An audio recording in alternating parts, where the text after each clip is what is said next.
Okay guys, so I'm just gonna do some blood droplets, obviously fake, simulated blood droplets on this piece of paper and show you how the different height, like me dropping it from different heights can affect what the blood spatter looks like, okay? So it's kind of hard for me to hold my phone and do this at the same time. I'm gonna do my best, okay?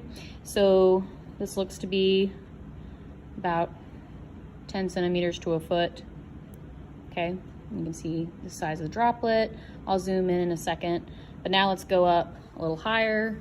So I just held the meter stick up a second ago. This looks to be about 50, so half the meter stick. Okay, there we go. And now I'm gonna try to do like a full meter stick. Okay, maybe even go up a little higher if I can.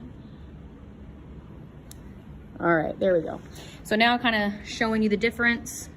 So this was the one that was about 10 centimeters up. This was about 50. This was about 100. This was more than 100, so more than a meter stick. Now what you should be seeing is obviously size, okay? So it's getting bigger. Second thing about it, look at the spines on it. This one only has just a little bit of spines. That satellite that's me messing it up. So it's not really there. So there wasn't any satellite, so no like drops bouncing off of it, and just a little bit of spikes. A little bit more of the spikes showing up in the 50. When I get to the 100, I'm starting to see that bounce outward. I'm starting to see some satellites bouncing off of it. And then when I get above 100, even more so.